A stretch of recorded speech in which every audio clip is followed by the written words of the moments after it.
aí? Ah, legal, é isso mesmo, né? Um jeito de melhorar o dedilhado. Claro, claro, várias coisas, fazer formas diferentes. Então, para o ímpar, Marcos, vai. Não, vai lá, é tu. Você tem prioridade total. Cara, é, primeiro preciso entender. Eu lembro que o Flávio eu conheço, o Flávio é guitarrista, né? E palheta na mão o tempo todo, apesar de também ter feito bastante coisa no violão. Eu dei aula de violão para ele, se bem me lembro. Aham. Não lembro. Agora eu tô ficando velho, já não lembro mais. Mas tem sim, cara. Existem várias formas de melhorar o dedilhado, e a primeira delas é realmente fazer com andamentos lentos, né? Fazer com consciência o movimento de cada um de individualizar cada um dos dedos para cada padrão. Porque dedilhados nada mais é do que padrões, né, de movimentos do dedo.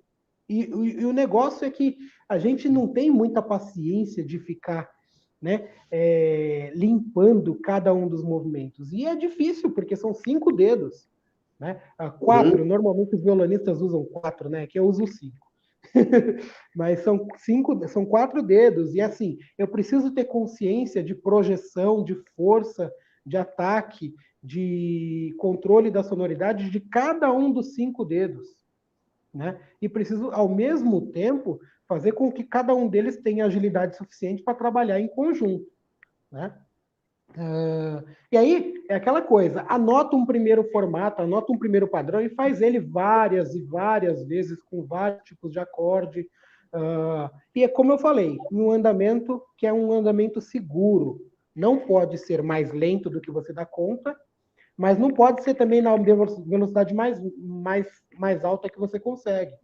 Quando a gente está estudando, nunca é velocidade. Primeiro é limpar a precisão, é limpar a organização. Depois é que a gente dá ganho no andamento aí.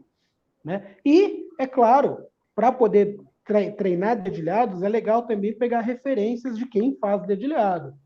Então, aí vai depender um pouco do tipo de instrumentação, mas o pessoal do violão clássico, por exemplo, é muito bom com isso.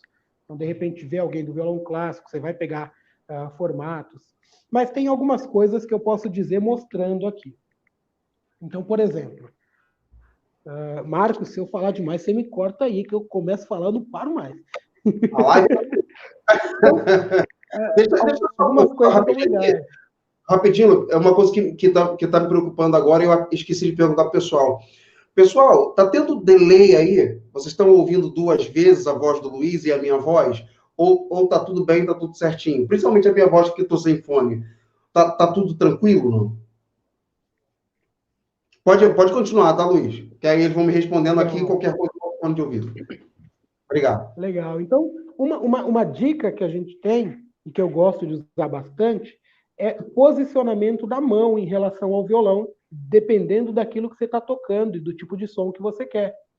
Então, por exemplo, eu quero um som um pouco mais metálico, minha mão tem que vir mais perto, né, do... Nossa, agora me fugiu o nome. Hã? Do Castilho? rastilho, né?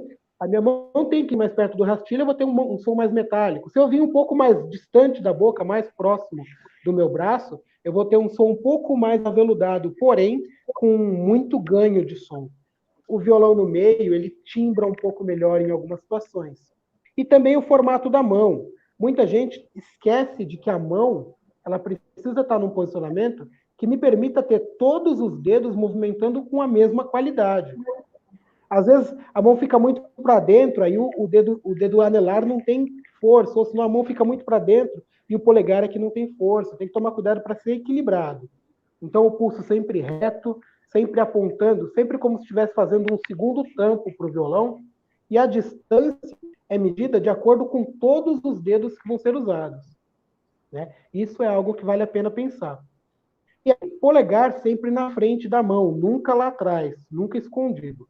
Polegar na frente da mão e dedos, quando eu vou puxar para o dedilhado, eu tenho que lembrar que eles têm que buscar o centro da mão, como se eles quisessem encostar aqui na minha mão. Esse é o movimento correto do dedilhado.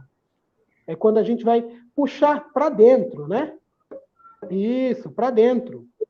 né? Porque muitas vezes a gente vê gente querendo dedilhar com o dedo reto, meio aberto, isso não funciona. Aí fica aquele som meio puxado, né?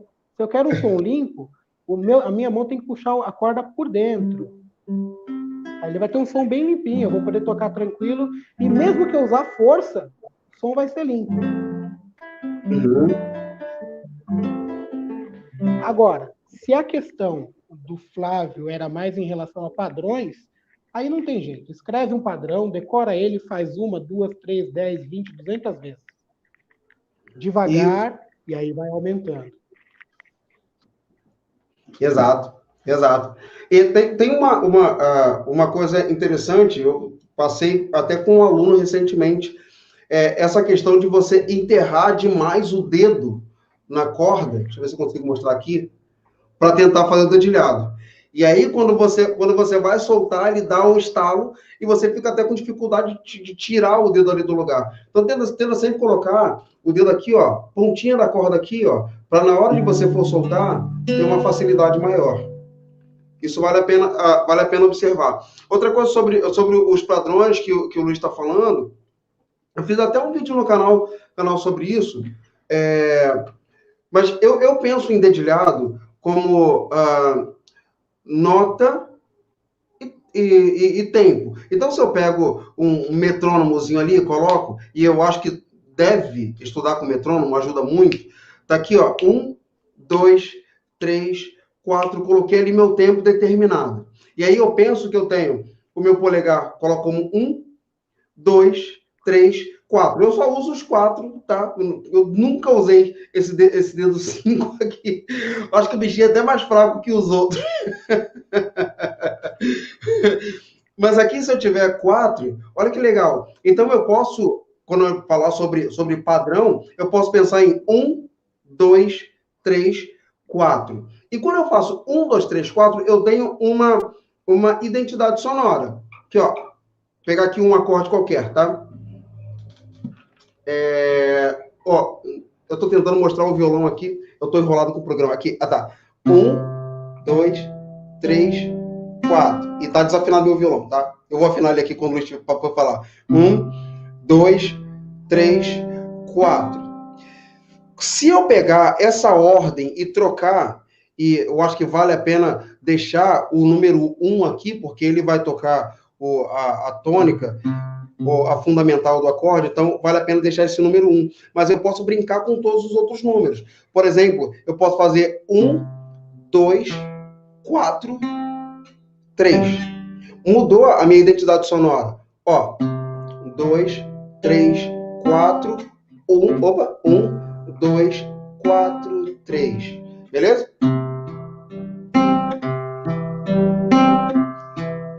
Troquei. Opa. E aí você pode ir brincando à vontade. Eu posso pegar o dedo aqui que está no bordão, né? Esse cara aqui. E no número 1, eu posso puxar ele junto com uma outra corda qualquer e contar esse como 1. Ó, 1, 2, 3, 4.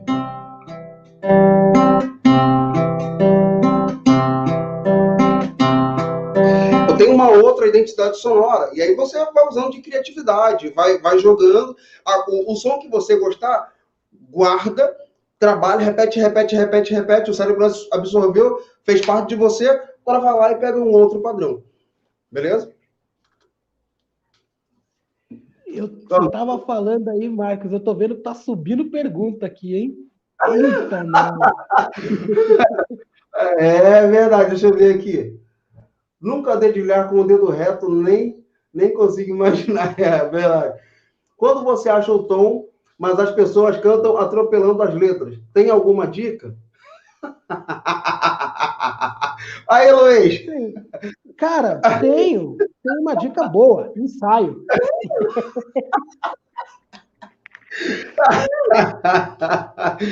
Ai, cara. Cara, é complicado, porque às vezes a pessoa está atropelando, porque nem ela conseguiu identificar o tom que está cantando. Às vezes por ela com dificuldade de entender a rítmica da música, às vezes porque a sua condução, o seu violão, não está sendo suficientemente seguro para também ajudar ela a se entender. Porque às vezes é isso. Às vezes é a pessoa que não se acerta cantando, mas às vezes quem está fazendo a base não tá oferecendo também uma base que realmente é segura para aquele cantor. Isso acontece muito, principalmente quando a gente, sem saber, coloca umas notas que para incrementar o acorde, essas notas matam a nota da melodia, por exemplo, né? Então, às vezes o cara acha bonito, por exemplo, fazer um dó com nona. Ele é bonito pra caramba.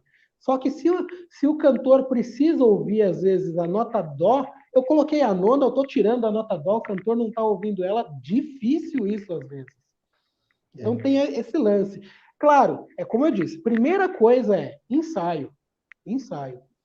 Né? Porque tudo que é combinado não sai caro, né? Se a gente vê que a pessoa não dá naquela música, velho, é melhor por outra, não tem problema, não vai ter É risco. verdade.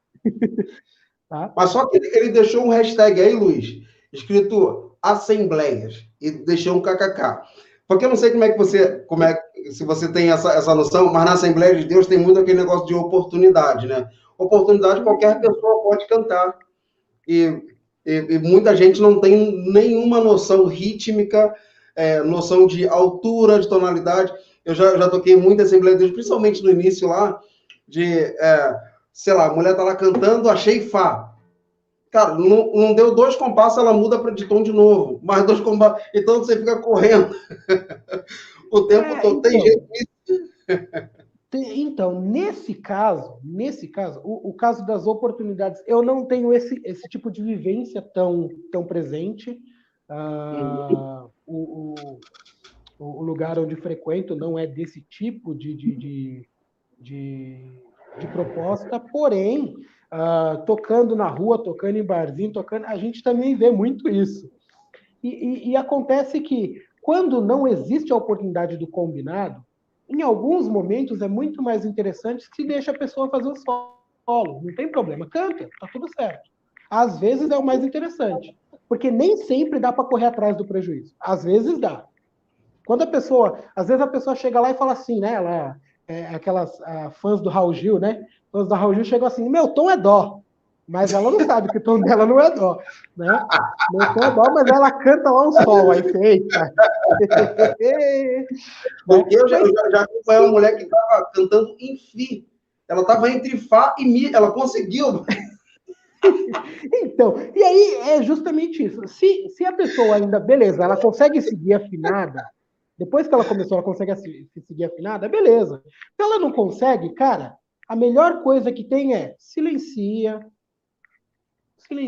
não tem problema, não é feio. E pelo menos é a minha opinião, não é que tem que ser assim. Mas eu acho muito mais bonito, muito mais justo, e aí se falando de uma igreja muito mais coerente com o que a gente quer oferecer para Deus, que é o melhor. Eu não acredito que ninguém queira oferecer menos que o melhor. Então, oferecer o melhor nesse momento é fazer menos para dar mais. Uhum. Né? Porque Olá, às vezes... Perdão, pode continuar. Não, pode falar. Vamos para a próxima aqui? Bora. Vocês costumam solfejar para tirar a harmonia das músicas? Estou tendo mais facilidade fazendo isso. Quer falar, Marcos? Não, manda ver. Você é o convidado. Cara, então, no meu caso, é um caso muito particular, eu não canto. Né? Não canto de forma nenhuma. Eu não canto. Posso arriscar 1 ou 2 musiquinhas, mas eu não canto. Isso é definitivo. Já tenho claro isso para mim. Né? São 22 anos de música e cantar é algo que não é uma opção. Porém, eu costumo murmurar a melodia, né? Solfejar não, soltar mesmo nota por nota não, mas eu costumo murmurar, assoviar, buscar ela no ouvido, tá? Para poder tirar a harmonia, e inclusive porque no meu caso, o meu tipo de violão, o jeito como eu toco normalmente, é o violão onde a melodia vai ser tocada junto com a harmonia, porque eu não vou cantar. Então, o meu violão precisa fazer os 2 papéis. né? Então eu preciso estar muito seguro desses dois papéis para que, de repente, no meio do caminho eu tenha que mudar, eu vou conseguir mudar, porque eu sei para onde ela está indo. Então é um Legal. costume, sim. É um costume, eu murmuro, normalmente eu fecho a boca e faço aqueles com a boca fechada mesmo, para ficar procurando mesmo, né? Não me interessa muito a questão sonora, mas sim a percepção. E Exato. aí, claro. Exato. Eu já uso, cara, um monte de ferramenta que tiver à disposição, eu uso. Eu uso, eu solfejo, eu penso muito nos encadeamentos também, nas movimentações harmônicas, né, daquele estilo, às vezes facilita bastante. Mas uma coisa que acho que para a gente facilita muito, e eu acho que esse talvez aí esteja o grande lance da experiência, é que a experiência, o dia a dia no batente ali, faz com que você tenha a facilidade de imaginar a melodia casando com um determinado acorde com maior facilidade. O seu cérebro ele meio que te entrega isso. Então, eu acho que a experiência ela facilita esse caminho. Mas essa ideia de observar a melodia, a nota de estrutura, no caso, também a nota melódica, aquele negócio todo, tem um monte de macetezinho que a gente consegue utilizar para facilitar, para chegar a esse caminho. Mas, claro que a vivência é o que vai fazer com que você chegue a lugares um pouco bem mais satisfatórios, né? Na minha opinião, claro. De novo, eu sempre falo para a galera que música não é uma ciência exata. Não é uma ciência exata. Então, o que eu falo não é uma regra, tá? É a minha forma de pensar e de ver música. Mas, quer complementar, Luiz? Não, não, perfeito. É isso mesmo, cara.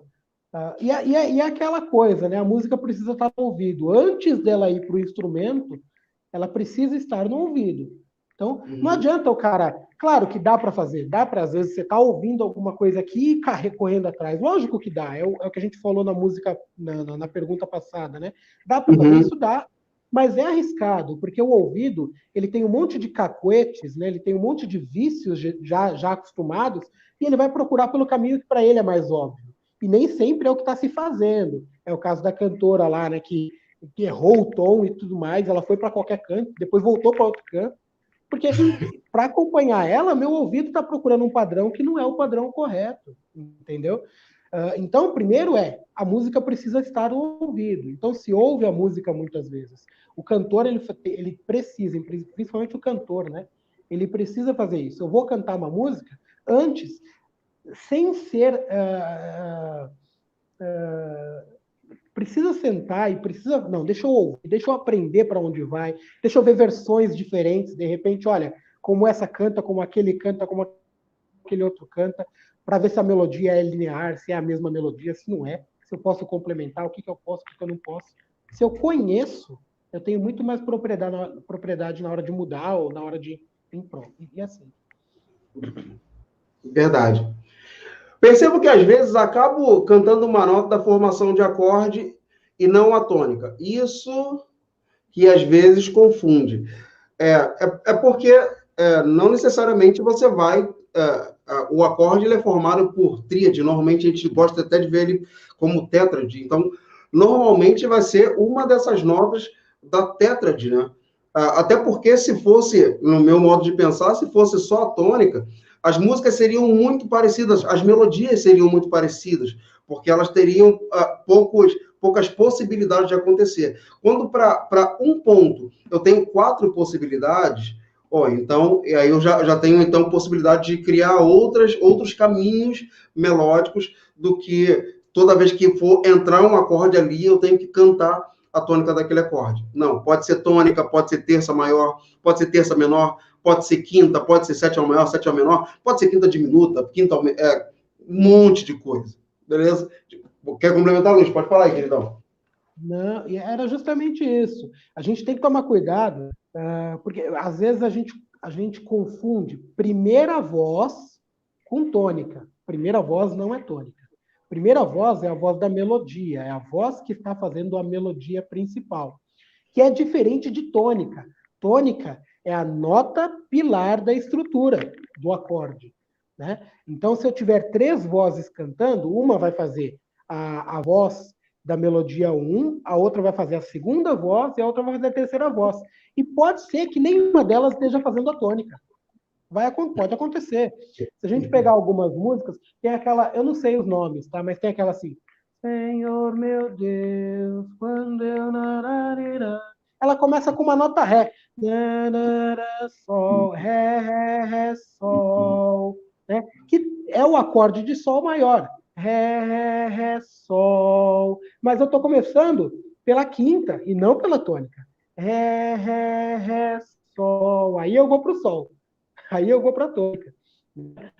E se pegar outros tantos exemplos, a gente nem sempre vai estar tocando a tônica como a nota da estrutura melódica.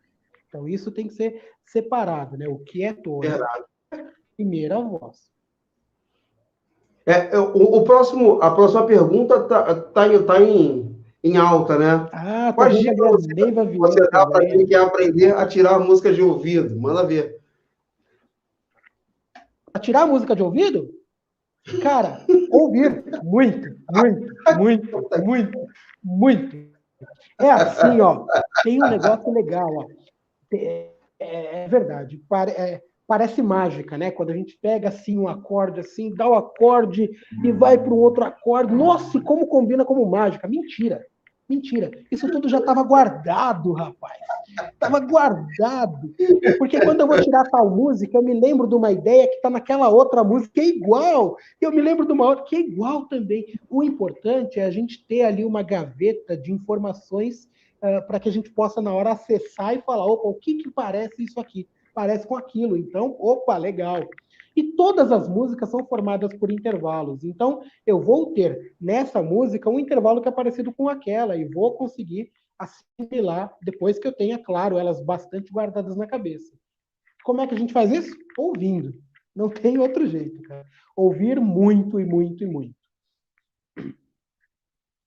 É lógico, existem macetes. Se a gente souber o campo harmônico, por exemplo, a gente tem algumas estruturas de cadências que vão ajudar, claro, mas essas estruturas de cadências são resultado de alguém que ouviu tanto depois e apenas anotou o que ouviu.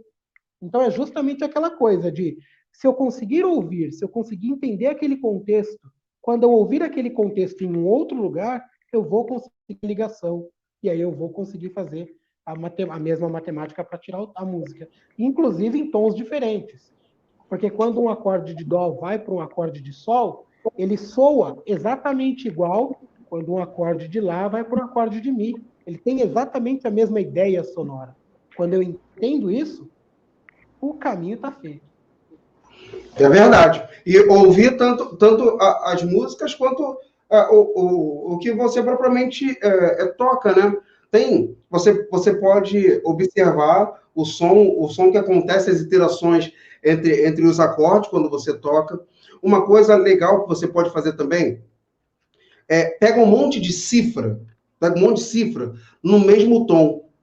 E aí começa a tocar aquele monte de coisa ali, porque você vai começar a perceber as mesmas movimentações. E aí toda hora, porque às vezes que confunde a galera, o Luiz falou aí sobre que o que acontece entre dó e sol é a mesma coisa que acontece entre mi lá, e de fato mas talvez se você muda de tom, a galera se perde um pouco. Mas experimenta pegar um monte de música, sei lá, no tom de dó, um monte de música no tom de sol, e você vai ver essas interações acontecendo de forma muito, muito igual.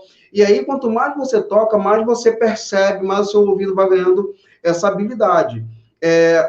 Mas uma coisa legal, eu tenho conversado muito com a galera sobre isso, técnica não substitui trabalho. Isso aí não tem para onde correr. Porque quando eu aprendi a cifrar música de ouvido, eu não queria aprender a cifrar música de ouvido. Eu não estava procurando isso. Na verdade, isso eu acho que é coisa nova. Depois que apareceu o YouTube, no meu tempo nem existia esse negócio. A gente pegava, tocava um montão de música, tal, não sei o quê. De repente, do nada, eu ganhei essa habilidade. nunca tinha estudado numa escola, mas o que eu fazia era tocar violão o dia todo e todo dia. E do nada eu me pego, sem querer, com a habilidade de cifrar música de ouvido. Mas como o Luiz disse, cara, hoje vocês tem muita coisa legal. Ó, quer ver? Ó, estuda escala maior e campo harmônico. E graus também. Dá uma estudada em graus também. Cara, estuda esses três carinhas, já consegue brincar aí para cifrar música de ouvido. Só que eu tenho muitos alunos que eu passo aula para eles cifrarem de ouvido. E aí, na própria aula, eu passo música para eles lá e eles conseguem cifrar com as técnicas que eu passo. Mas uma coisa que dificilmente eu vejo, pelo menos nos meus alunos, são os caras cifrando música de ouvido. Como é que eu vou dizer? Eu esqueci a palavra. Quando você vai nos Estados Unidos, fluentemente. Fluentemente. Porque a fluência, ela não depende de matéria. A fluência não depende de campo harmônico. A fluência não depende de graus. A fluência depende. E aí tá aí a grande diferença. Cara, se você pode largar tudo isso, todas as técnicas do mundo, e começar a tocar o seu violão todo dia, e tocar pra caraca, e esse negócio vem de brinde, tá ligado? Complementar, Luiz. Não, tá todo completo aí, rapaz. Falou tudo. Manda outra, vamos ver o que tem mais aí. Vamos lá. Que brisa, correndo contra o tom. Olha lá. Eu costumo procurar o tom pela tônica. Isso não tem dado muito certo. Gostei do que você falou, Luiz. Obrigado. Tem um exemplo aqui, ó. Quer ver?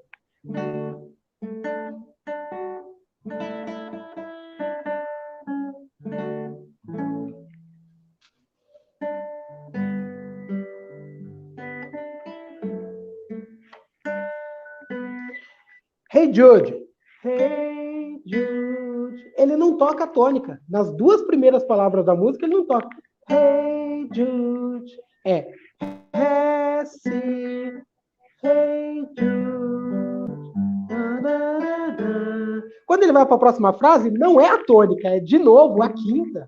Né? Então ele não está preso na tônica, ele está fazendo a primeira voz. A primeira voz ela é feita, ela é um caminho tecido já organizado de notas, mas que não necessariamente é a tônica. Mas o legal é pensar que em 99% das vezes vai ser uma nota do acorde, 99% das vezes. É muito difícil, e mais ainda, vai ser tônica, terça, quinta, sétima. Tá? Consigo dizer que 90% das vezes, tônica, terça, quinta ou sétima. Muito raramente um intervalo diferente desses vai compor a melodia principal. Claro que existem exceções, claro. Porém, o comum é que a gente tem as melodias formadas pela tônica, terça, quinta ou sétima do acorde em questão. Tá? Isso porque, e é justamente, inclusive, por causa disso que tinha aquela coisa do isso é muito dissonante. Porque antigamente as músicas elas precisavam encaixar perfeitamente com um acorde triádico, não tinha acorde de 4 notas. Era um acorde triádico. Então, se eu colocasse uma nota que fosse fora da tríade, ia chocar, ia ser dissonante, ia ser ruim. E aí o pessoal não ia aceitar, ficava ruim de decorar a música. É por isso que cantar, por exemplo, Tom Jobim, né, que hoje em dia é a referência no mundo em relação à música, é um problema. Cantar João Gilberto é um problema. Por quê? Porque eles escolhiam criar músicas onde a nota da melodia não é a tônica, nem a terça, nem a quinta e nem a sétima. Né? Ele vai usar quarta aumentada, e aí o problema é muito grande. Tá? Mas, no geral, tônica, terça, quinta e sétima, você resolve a vida. Verdade. Deixa eu ver aqui. Tá, isso aqui, ó. O que fazer para que o aprendizado não se perca com o tempo e tenha que reaprender novamente? Fala aí, meu bom. Cara, não, então. Eu diria assim, uma coisa é prática da questão. Outra coisa é consciência da questão.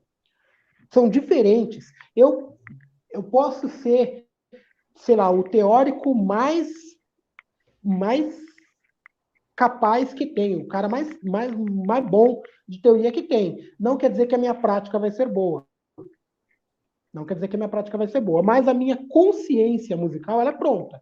Eu sei os caminhos todos aqui. Só que não tem aqui.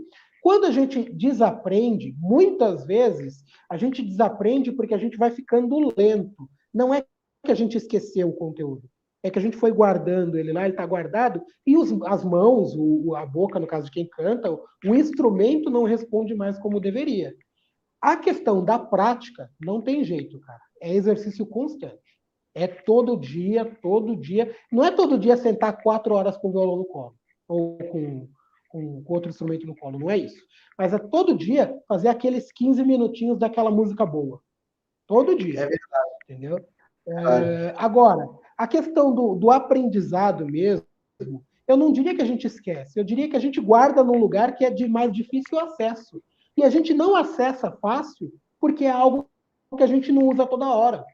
Eu costumo falar com os meus alunos, eu sempre faço uma comparação com coisas mais do dia a dia, né? Música com coisas mais do dia a dia. Então, imagine, por exemplo, que alguém na cozinha, ele todo dia faz arroz e feijão. Então, ele não precisa ficar lendo receita.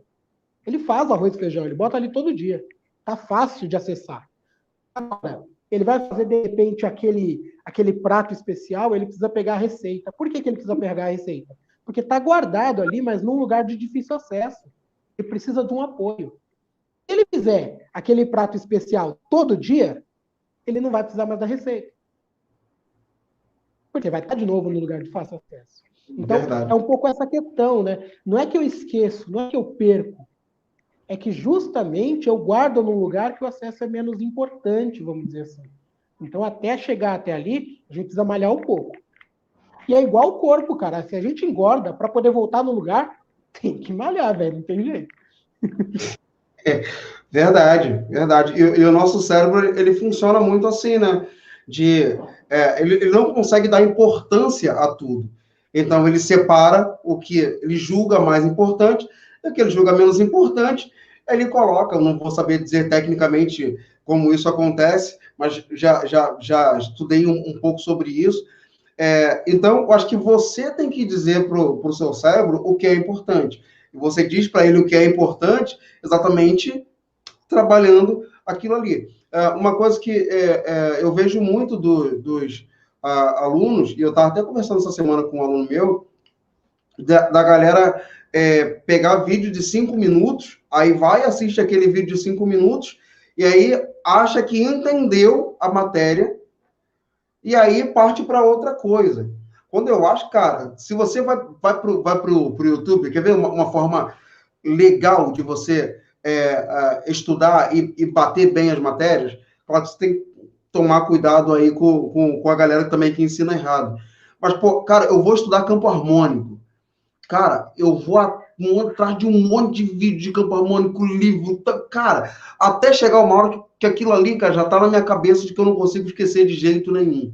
Mas se eu pegar um vídeo, e a galera fala muito aqui no canal, cara, você me ensinou em 7 minutos o que eu não aprendi em 4 anos. Aí a minha pergunta sempre fica, será mesmo? Será mesmo? Porque será que daqui a uma semana ele ainda tem essa ciência? Tem que bater naquela tecla ali, para o seu cérebro dizer, cara, isso aqui é importante, então isso aqui fica em primeiro plano. Vamos lá, próximo. Quer complementar aí, Luiz? Não, bora lá. Aí, ó, tem uma boa aí para tu, ó. Acorde de minuto serve para preparação para o 4º grau ou 6º grau? Cara, legal, velho, legal. Eu me lembro, um dia desses, você fez eu não sei se era uma live ou um vídeo, não sei. Eu lembro que você, no seu canal, chamou o acorde menor 4, né? De acorde coringa. Ah, né? Menor com 7/4, isso. Lembra disso, né? Menor 7/4 se chamou de acorde coringa. Cara, eu diria o seguinte: o diminuto é o acorde Coringa Plus. Plus. Cara, o diminuto. Ó que louco, ó que louco. Vamos lá. Quer ver? Vamos lá. Esse aqui é um Ré diminuto, vai. Ré diminuto. Ré diminuto. Né? Não sei como é que tá a minha câmera que tá aqui. Esse aqui é um Ré diminuto. Perfeito. Né? Esse é o Ré diminuto. Se eu pegar qualquer uma das 4 notas do Ré diminuto e diminuir meio tom, eu tenho um acorde dominante. Então, um acorde diminuto são 4 acordes dominantes. Olha que louco. Se eu pegar o Ré, do Ré diminuto, a tônica, do Ré diminuto, e diminuir meio tom, eu tenho um Dó sustenido com sétima. Certo? Então, o Ré diminuto, ele resolve em Fá sustenido menor e ele resolve em Fá sustenido maior. Porque o Ré diminuto é um Dó sustenido com sétima. Olha que louco. Aí, não, mas o Ré diminuto, se eu diminuir essa nota aqui, ó, que é a quinta, a nota Lá bemol, se eu diminuir meio tom, eu tenho também um outro acorde dominante. Esse aqui é um Sol com sétima. E se ele é um Sol com sétima, o Ré diminuto resolve em Dó maior e ele também resolve em Dó menor. Olha que sacanagem.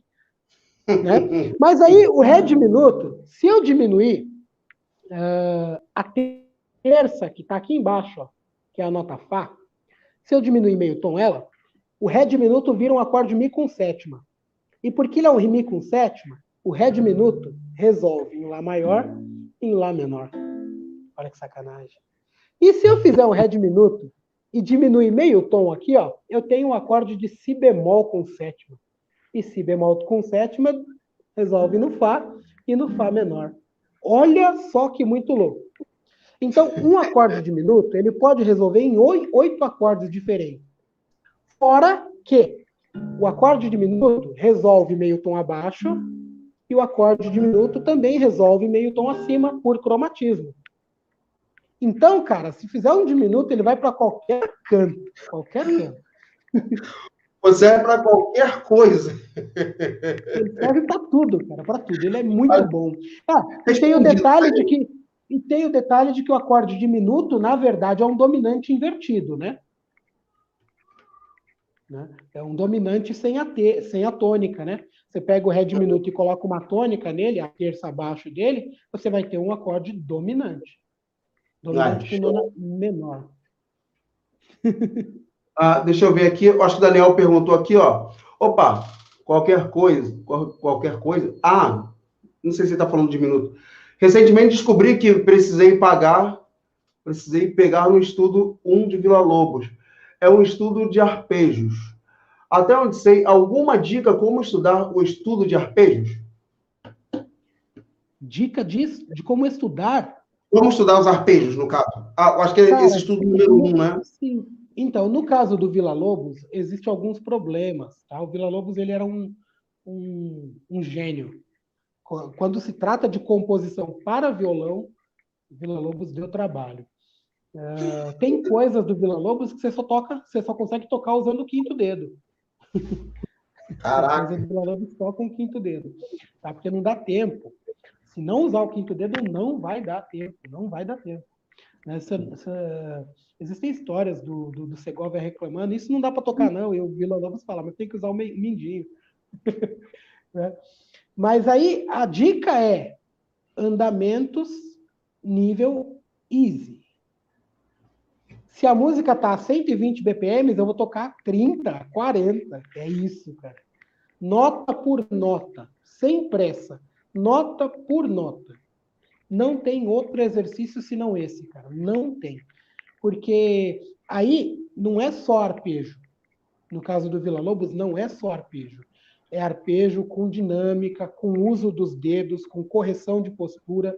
E a gente só faz isso devagarinho, passo por passo. E essa dica aí... Desculpa, pode falar. A gente como estudante, e eu me coloco agora na cadeira do estudante, a gente como estudante, falei isso inclusive na quinta-feira para um aluno meu, né? A gente como estudante, a gente tem a gana de querer tocar no andamento em que a gente ouve a música. É natural. A gente quer estudar naquele andamento, porque a gente acha que aquele é o resultado que a gente tem que ter. E nem o Villa-Lobos tocava naquele andamento. Ninguém. A gente precisa retrair, a gente precisa pegar impulso para depois dar o tiro certo. Então, é diminuir o andamento. Não tem outro esquema. E essa dica, ela serve para tudo quando se fala sobre prática. Sobre a independência dos dedos, para você ganhar velocidade. Porque eu sempre penso que quando eu sento para estudar, e eu comento isso muito com os meus alunos, que é como se você pegasse o seu cérebro, colocasse ele do seu lado e falasse assim, cara, senta aí que eu vou te ensinar uma parada. E a forma mais fácil de você ensinar alguém é devagar. Porque eu não sei se vocês já fizeram essa experiência de pegar alguma coisa e tocando lento, de repente você tenta aumentar subitamente a velocidade. E aí você começa a errar o tempo todo. É como se o seu cérebro estivesse dizendo, cara, nessa velocidade eu não entendo. Então, uma forma de você melhorar isso é joga a velocidade lá para baixo e estabelece metas. Eu fiz um experimento com o meu aluno Otávio, cara, e foi muito legal. Eu peguei aquele moleque para estudar comigo todos os dias. E a gente colocou um prazo para estudar 2 meses seguidos, pelo menos 5 dias por semana. E ele queria muito negócio de rock, esse negócio, queria velocidade. Falei, cara, não tem velocidade não, mas vou estudar contigo para ganhar velocidade também. E aí, todo dia a gente tinha lá 4 exercícios. Não, a gente não dava muita coisa, não. Mas estava lá os 4 exercícios diários só, para velocidade. E acabava que a gente ficava 10 horas na igreja estudando, mais outras coisas. Mas 5 minutos cada exercício. Chegava lá, cromatismozinho. 5 minutos, trocou, vou fazer um outro cara parecido com cromatismo também.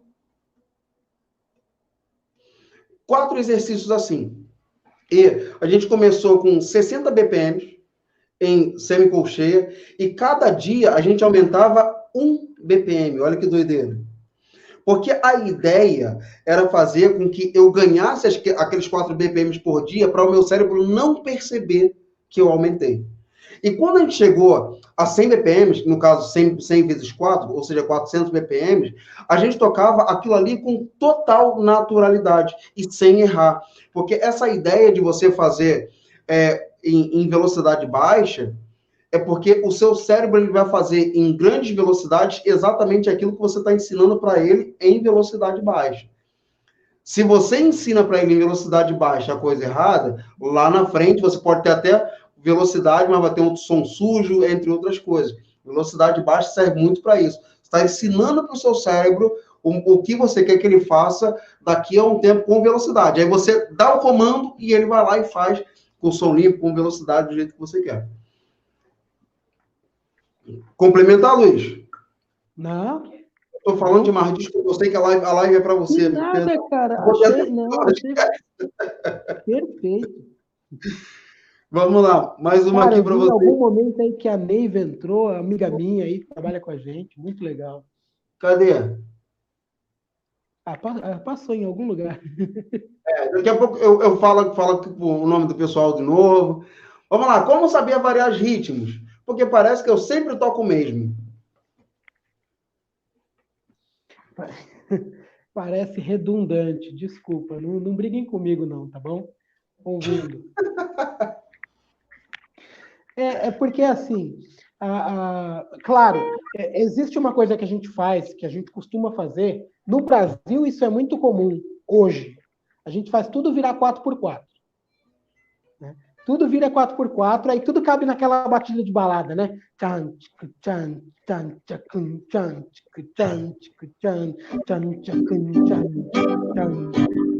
Tudo cabe nisso. Tudo cabe nisso. Mas isso, a gente tem uma culpa muito grande nisso. Porque é o seguinte, hoje a gente está ouvindo muito só isso. Se pegar o universo gospel hoje, vou falar do gospel, eu não sou do gospel, mas vou falar do que eu conheço, do que os meus alunos têm me apresentado, me pedido. Você pega, 10 músicas do gospel, 7 delas são com esse ritmo. E o que não é com esse ritmo é com uma variação disso. Você está entendendo? E aí vamos falar do pop. Se você pegar o sertanejo universitário, se você pegar o rock and roll de hoje em dia, esse rock que a galera está mostrando agora, muita coisa tá assim. E se a gente ouve sempre exatamente a mesma coisa, não tem como. Eu falei esses dias, né? Não tem como sentir gosto de melancia comendo tomate. Não dá, velho.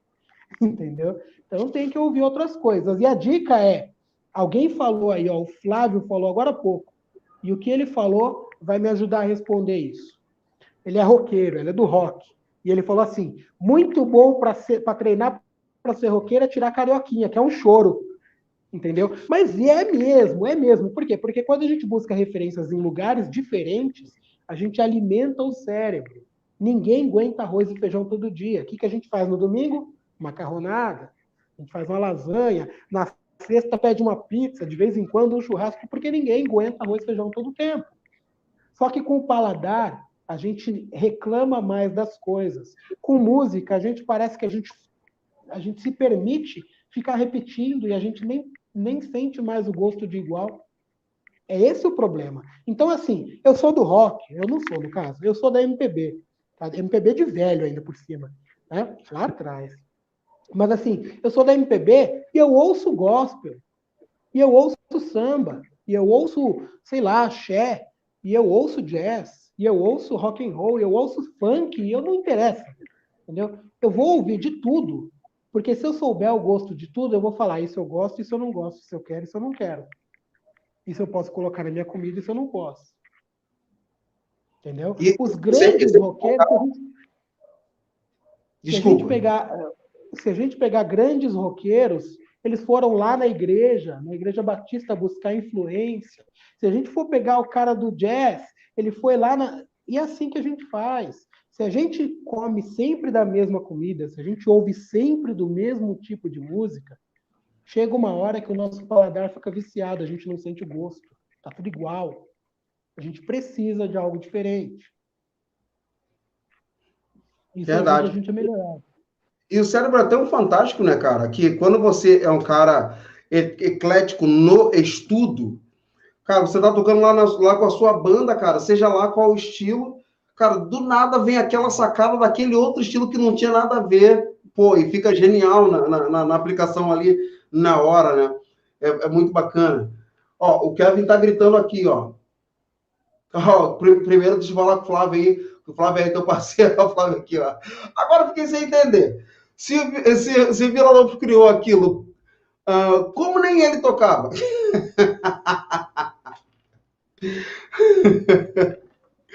Fala aí, Luiz. Como é que nem ele tocava se ele que criou? Não é.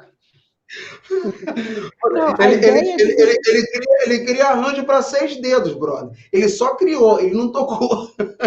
não, o negócio é o seguinte, não é nem que ele, não é que ele não tocava, é lógico, isso mas que a ideia de que para que ele consiga tocar aquilo, não foi de primeira, não foi de Uhum. primeira, mesmo sendo ele o criador da coisa. Pô, quantas vezes a gente fala uma palavra, na hora de repetir essa mesma palavra que a gente já falou, a língua enrola, trava e não sai. E não sai. A gente fez um acorde, a gente sabe fazer aquele acorde, mas que naquela hora não entra aquele acorde. Ué, é normal. Então, com o Villa-Lobos também é isso. Meu, ele criou coisas que são de extrema técnica, cara. São absurdas as coisas de fazer. Né? Então, para executar, ele precisou ficar sentando ali e repetir uma porção de vezes. Não interessa se ele é o criador. Mesmo como criador, se ele não sente e faz, e faz, e faz, e faz, os nossos dedos não acompanham o cérebro. Não adianta.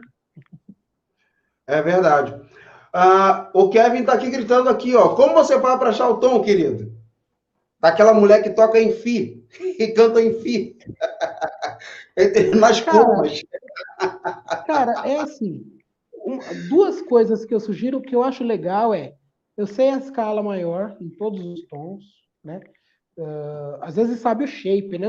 Hoje em dia muita gente sabe o shape, né? Eu sei o shape da escala de dó mas tá tudo certo. Se souber procurar nas casas, achou o shape que combina com a melodia que está sendo cantada, provavelmente aquele ali é o tom.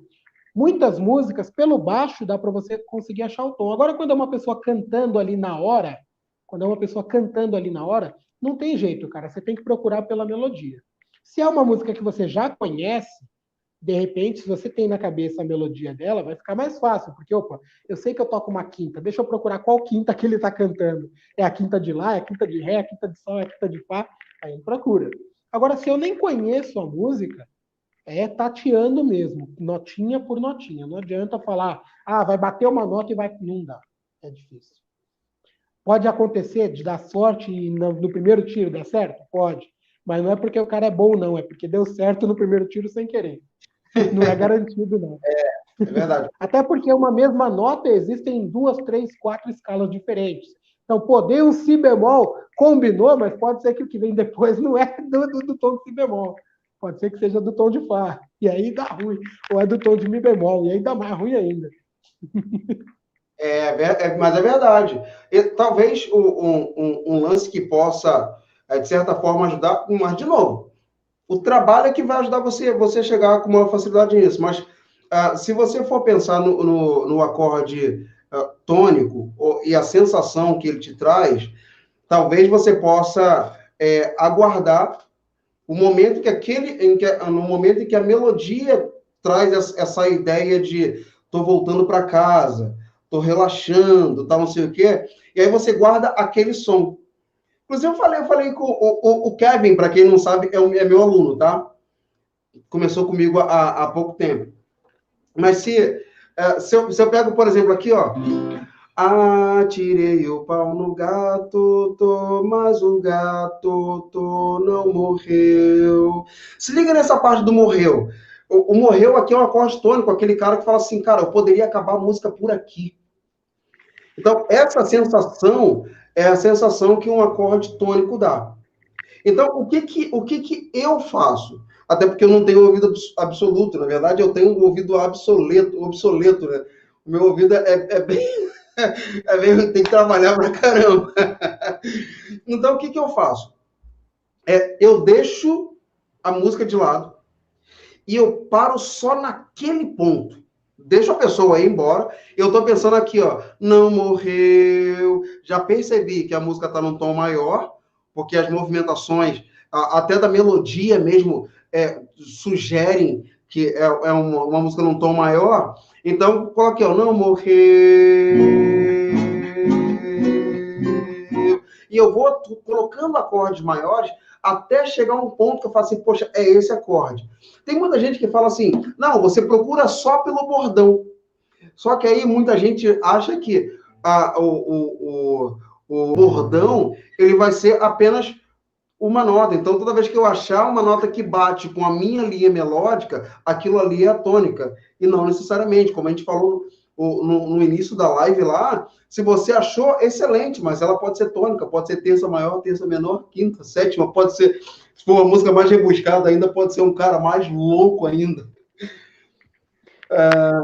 Complementar, Lu, pegou o violão aí? Tem um negócio legal. Agora você falou do não, né? Tem um negócio legal. Não sei se vocês curtem, mas tem um cara chamado Ginga.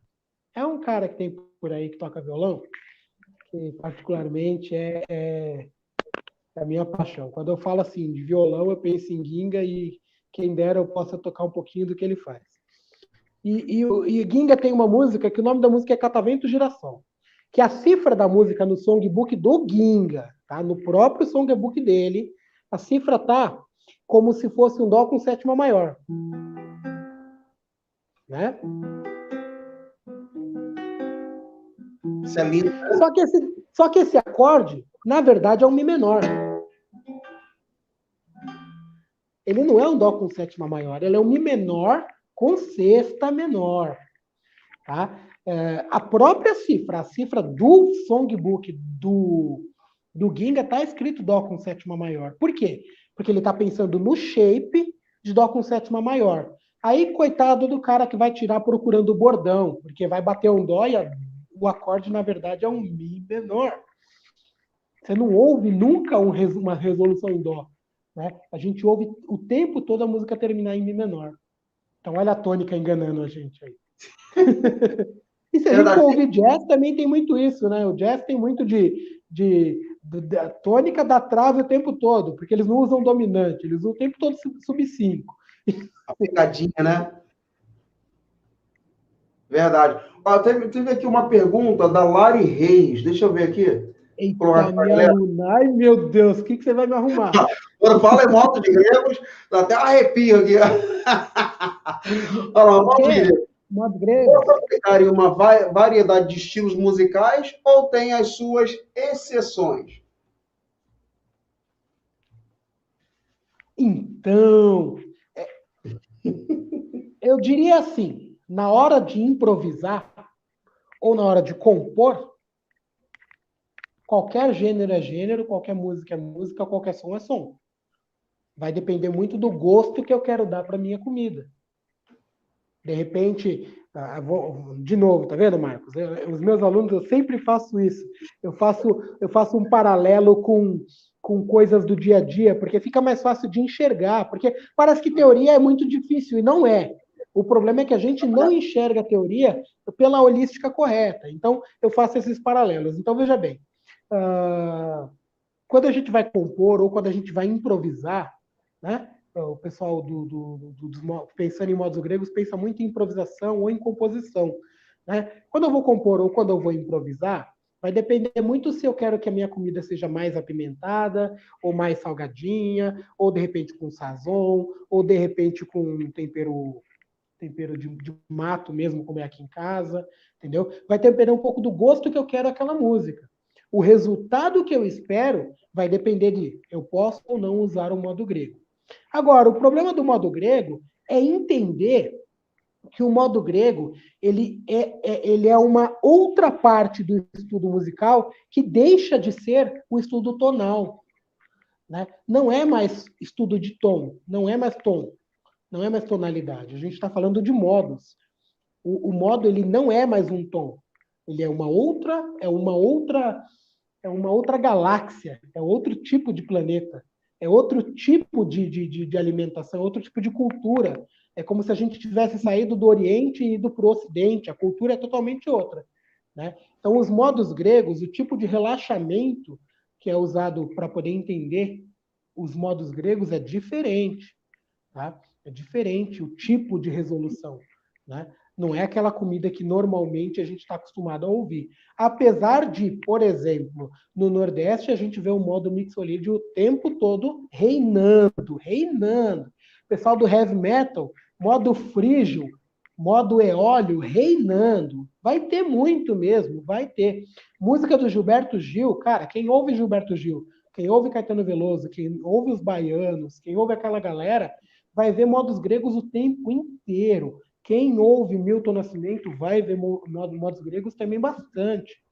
Agora, posso ou não posso usar? Isso depende um pouco do tipo de estômago que vai comer a comida. Pode ser que seja indigesto. Às vezes, o ouvido da pessoa não está preparado para ouvir tamanha sonoridade. Então, a gente tem que ensinar a pessoa a ouvir aquilo. Não adianta chegar para uma pessoa que é daqui de São Paulo, nunca foi para a Bahia, nunca foi, tu vai dar um vatapá quente para ela. Tá ferrada essa pessoa. Vai dar uma acarajé quente, tá ferrada essa pessoa. Cara, é indigesto, a pessoa vai passar mal. A pessoa que nunca tomou leite da vaca, assim, ó, direto do peito, assim, você der a primeira vez, do teto da vaca, assim, se der a primeira vez, o cara vai ter diarreia o dia todo. Direto no banheiro. É indigesto. Então, a gente precisa ensinar, a gente precisa colocar dentro da cultura, coisinha e outra, devagarinho, pedacinho aqui, pedacinho ali. Então, um ótimo exemplo de como conseguir assimilar legal os modos gregos é ouvir o tipo de música para cada tipo de modo. Tá? Aí eu vou começar a entender aquela sonoridade e aí aplicar ela vai ser muito mais confortável. Mas pode ser que quem esteja ouvindo vai estranhar a princípio. Agora, algumas coisas são muito características. A gente ouve música do Nordeste, aquelas músicas tipo Romaria, tipo essas músicas estou de volta pro meu, com esse tipo de música, a gente fala, nossa, tem cara de terra molhada, tem cara de gurizinho sendo puxado pela mãe, de balde d'água na cabeça, tem cara disso.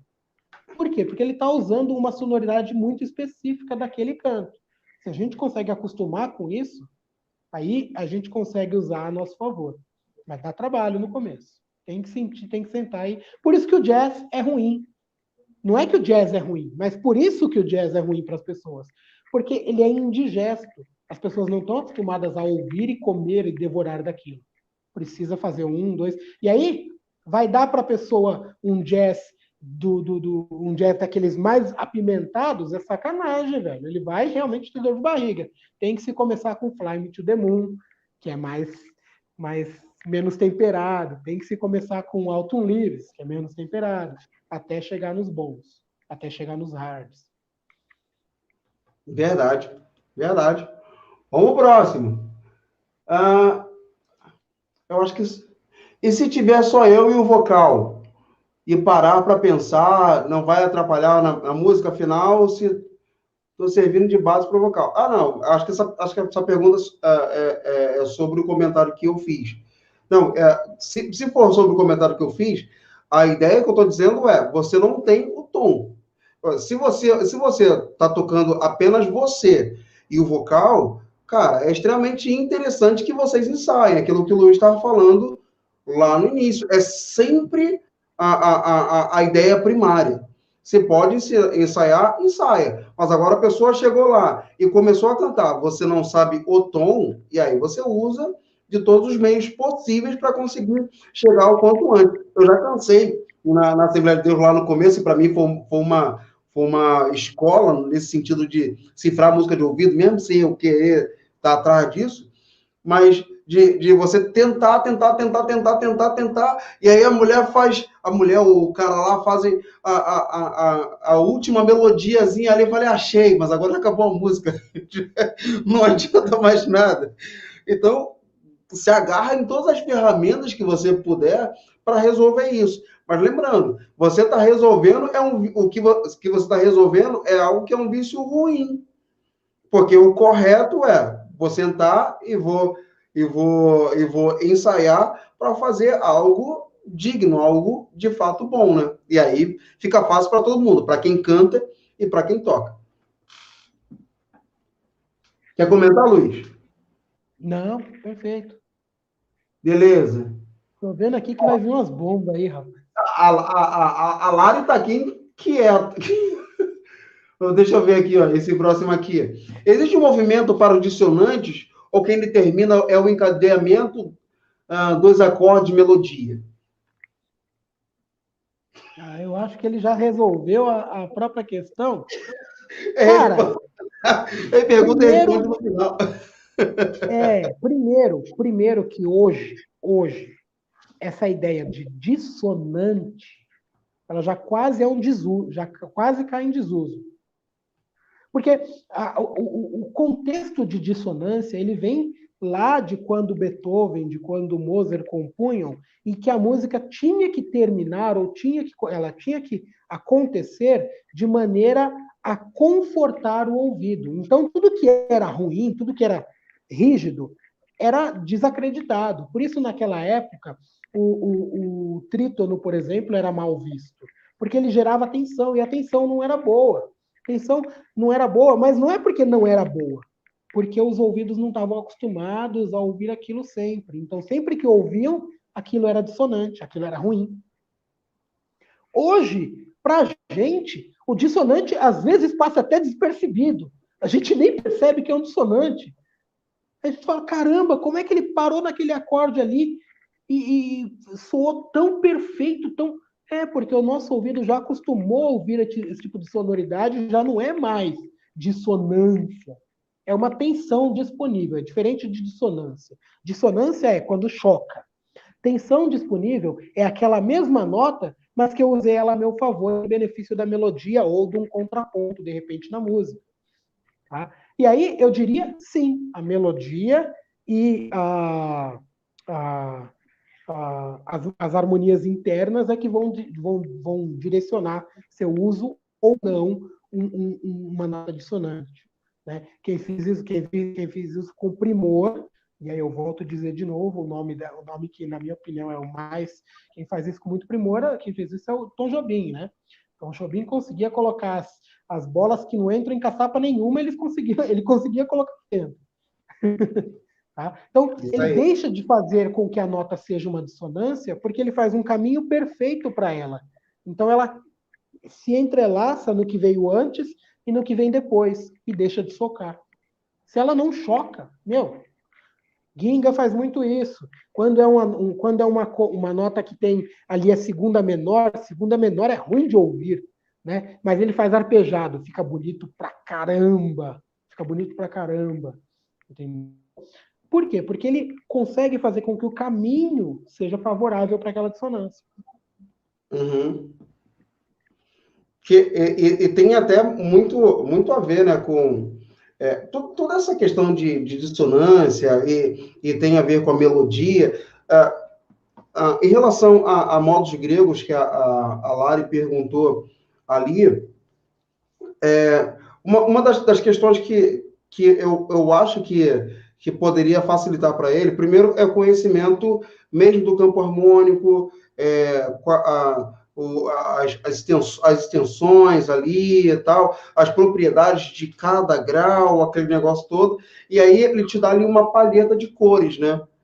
Que aí é o que você vai utilizar tanto para deixar a sua música com a, a cara que você quer, mas também para evitar alguns choques, alguns problemas ali. E aí, quando a Lari falou sobre modos gregos, eu vejo muito pessoal batendo na tecla de modos gregos, quando eu particularmente acho que você não precisa estudar modos gregos se você conhece, estudar, estou dizendo no quesito de entender, tá? Se você conhece o campo harmônico. Porque modos gregos, tá tudo ali, campo harmônico. Se você conhece as características de cada grau, as diferenças ali intervalares, você sabe que é modos gregos, porque tudo tem a ver com a tônica. O Carlos Almada, se eu não me engano, no livro dele, chama isso, ele não chama nem de modos gregos, ele chama da relação escala-acorde. E eu acho isso legal pra caramba, assim, porque se eu vejo isso como relação escala-acorde, se eu jogo um acorde de Dó maior, a primeira coisa que eu penso na minha cabeça, eu não penso se aquilo ali vai ser um jônico, vai ser um mixolídio ou coisa parecida. O que eu penso cara, quais são as tonalidades maiores que tem esse dó dentro delas? E aí, quando ele fala sobre relação escala-acorde, ele está dizendo que, basicamente, que eu posso utilizar qualquer escala que contemple esse acorde de dó como base, ou que tenha esse acorde de dó dentro do seu campo harmônico. Claro, se eu pego esse acorde de dó e jogo a escala de dó, ele vai me dar uma sonoridade. Isso a gente chama de jônico. Se eu pego o acorde de dó e jogo a escala de sol, ele vai me dar o som lídio. Mas aí repara que no tom de sol maior, o dó é o quarto grau. Se eu pego esse acorde de dó e jogo a escala de fá, ele vai me dar sonoridade mixolídio. Mas repara que ele olha o acorde e as escalas que estão em torno. Então, se eu conheço o campo harmônico, conheço essas peculiaridades de cada um dos graus do campo harmônico, a gente matou a charada. Porque à medida que eu vou colocando tensões, ou as dissonantes, que a galera está falando aí, esse cerco ele vai se fechando.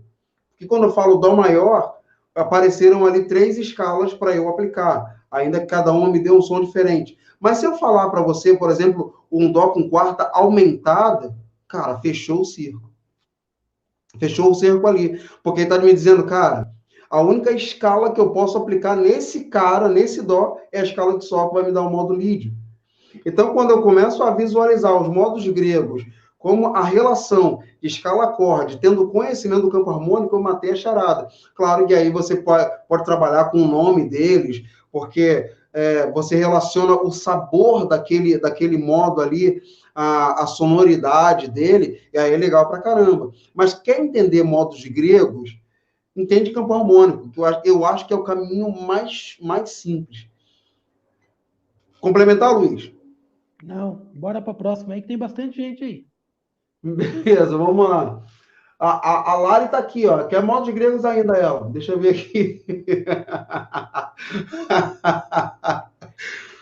Gregoriano, vamos lá.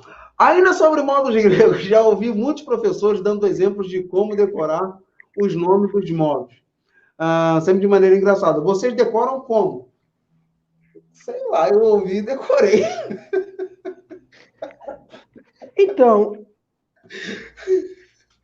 eu, como professor, olha, entendam, gente, não vão brigar comigo de novo, estou pedindo, não briguem comigo, tá bom? Como professor, nomear o que a gente está fazendo é uma forma de guardar numa gaveta específica. É só isso. Mas se eu não souber o nome, mas eu entender a sonoridade, tá tudo certo. Qual é o problema de não saber o nome? Jônio, lídio, mixolídio, eólio, superlóquio, mixo 4, não tem problema. O grande problema tá que se eu não sei o nome e se eu quero, de repente, transmitir essa mesma informação, talvez eu tenha mais dificuldade. Tá? Então, como professor, nomear é absurdamente importante. Mas não adianta nada eu falar para um aluno, olha, você sabe a escala maior, então você sabe o modo jônio. Para ele não vai fazer diferença nenhuma, ele nem entende como funciona a escala maior. Então, se ele não entende isso, não vai adiantar bulhufas ele saber o nome. É só saber um nome bonito. Né? E saber um nome bonito, é só pegar o dicionário, a gente aprende um monte. Né? Agora, é legal sim conseguir nomear para colocar em contexto histórico, para poder organizar o pensamento, colocar na gaveta certa. Quando a gente dá nome, então nessa gaveta tudo com A, nessa gaveta tudo com B, gaveta... Quando a gente nomeia, a gente está criando lugares, uma organização. Agora, tem gente que consegue organizar de formas mais aleatórias e que não precisa necessariamente do nome. Quando o Luiz Gonzaga criou lá a Asa Branca, né? Quando ele criou a Asa Branca, ele não sabia que ele estava usando o modo mixolídio. Ele fez, porque a sonoridade que ele ouvia naquele tipo de música era aquela, porque ele conseguia fazer aquilo no instrumento dele, fez um som bonito pra caramba, ficou característico, era aquilo que ele queria. Se era mixolídio, jônio, dó maior, não sei, às vezes ele nem sabia que nota que era. É verdade. Tá? O Flávio está dizendo aí, ó, Kiko Loureiro ensina os modos somente como emoções. Cada modo tem uma sensação. E é exatamente isso. Na verdade, modos gregos é isso. É isso. E é por isso que eu estava falando da questão de escala acorde. Porque quando você tem uma escala X com um acorde Y, você tem uma sensação. E a ideia é exatamente isso. E aí entra a ideia que a Larissa falou ali. Então, a gente pode colocar nomes a essas sensações. Então, vamos chamar de jônio, dórico, e por aí vai. Então, se eu disser o seguinte, por exemplo, eu tenho o acorde dó, e tem a escala de dó, a junção desses caras é a sonoridade jônica. Porque é tudo sensação mesmo. Até porque, se não for, não faz muito sentido. Porque senão você vai começar a aplicar um monte de coisa fora de contexto. E aí, filho, tu fala assim, pô, mas modos gregos, cara, que é um negócio maravilhoso, eu vejo a galera fazendo muitas coisas legais, comigo não funciona. Talvez porque você não entendeu a ideia da sensação que ele vai te dar, e aí você aplica em lugares errados. Nem todo lugar vai dar para você aplicar o modo frígio. Ixi, nem todo lugar você vai conseguir aplicar o modo mixolídio. Que apesar que o mixolídio não dá para a gente ir colocando as pontinhas ali quando ele vai fazer a preparação, né? Mas o que eu tenho que fazer é que sensação tem o modo lídio? Pô, isso aqui combina com a parte da minha música, mas como o Luiz estava falando lá, não tem necessariamente que combinar. Mas o resultado final ele vai depender de se você está querendo agradar o público que te ouve ou apenas você. A gente consegue fazer muitas músicas muito loucas, completamente fora daquilo que você ouve no seu dia a dia. Mas se for só para você, show. A grande questão é, se você está fazendo para agradar também a outros, e aí você vai ter que começar a procurar um certo lugar comum. E aí que vale a pena você saber o sentimento que cada modo te dá, que é para você aplicar ele de forma com que ele te leve para esse lugar mais comum, beleza? Mas, de fato, é a sensação, e pura sensação, não tem outra coisa além disso. Vamos lá. Deixa eu ver aqui. Maíra. Eita, Maíra, essa é de longe, hein? Olha a Teresina aí, ó. Fernando, fala, garoto. Muito boa noite. É porque eu estou quase chegando aqui no monitor para ficar mais fácil. Vamos lá. Dandan Sax. As tensões dependem da função de cada acorde? Se sim, como escolher as tensões? Aí, Luiz. Deixa eu contar uma coisa. O Dandan tá de sacanagem com a gente, viu? Ele toca pra caramba. Calma aí. Rapidinho. Só fazer um corte aqui. Lívia Rosa entrou. Sim, Lívia Rosa. Conheço. Essa é de Minas. Eu pensei que era sua esposa. Tá. Então não é. Beleza. Não é casado. Foi mal. Voltando. Manda ver. Então vamos lá. O Dandan tá de sacanagem com a gente, mas vamos lá. Cara, as tensões dependem da função de cada acorde? Sim e não. Depende um pouco da sensação que eu procuro para aquele movimento. Vai depender um pouco da sensação que eu procuro para aquele lugar, né? Se a gente pegar, por exemplo, tem uma música do... Eu não sei se é Renato Teixeira ou Missato, infelizmente me falha o nome, mas o nome da música é Comitiva Esperança. Ele bota um acorde com sétima maior que fica perfeito ali, um ré com sétima maior no primeiro movimento ali, que você fala, caramba, mano! E não é algo comum, nem do sertanejo, nem da vibe que ele faz, não é. Mas quando ele colocou aquele acorde, aquele movimento, tem uma cara de sertão, uma cara de... Eu falo, caramba, velho! E eu duvido que ele estava pensando assim, deixa eu ver, eu vou procurar o acorde com a... Não, ele foi pegando uma notinha, foi carregando para outro lugar, assim, foi... É assim, ele foi caçando. Matematicamente falando, dá para fazer isso? Dá.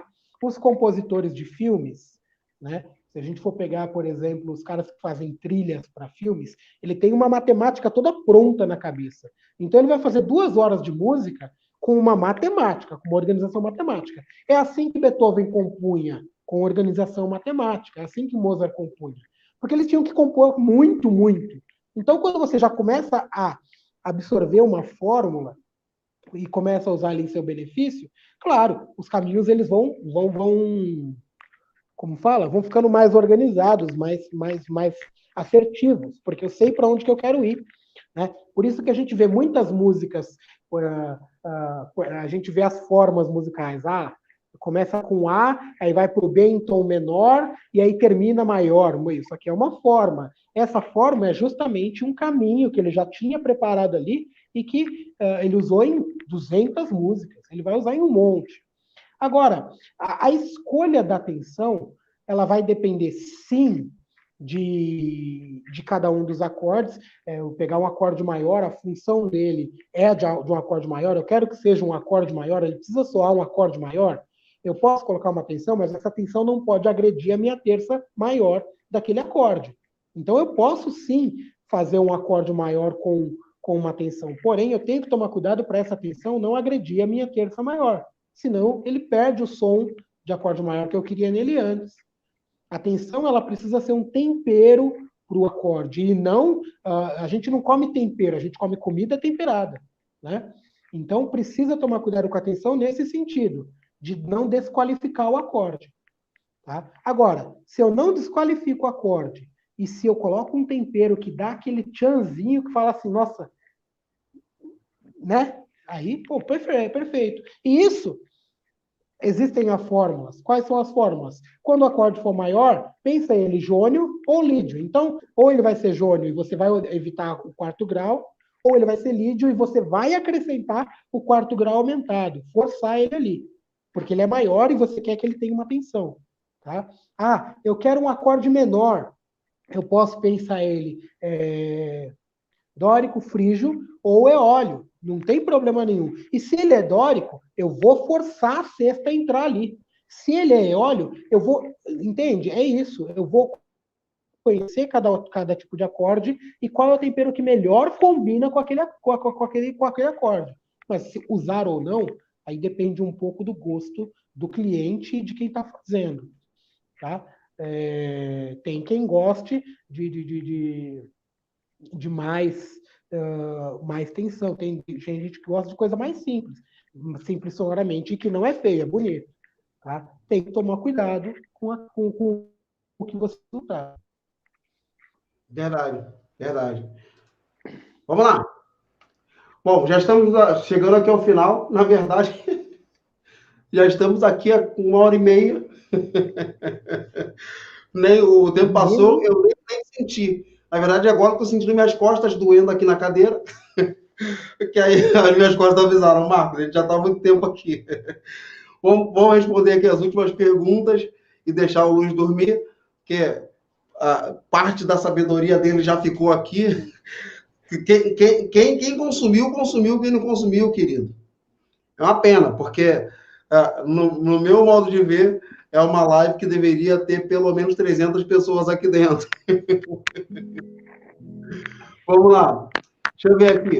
Boa noite. Eu estava agora há pouco tirando a música Se Deus Me Ouvisse, de Tãozinho Chororó, e a tonalidade estava em sol, mas o campo harmônico de dó. Como isso acontece? Eu não conheço essa música, mas estava em sol.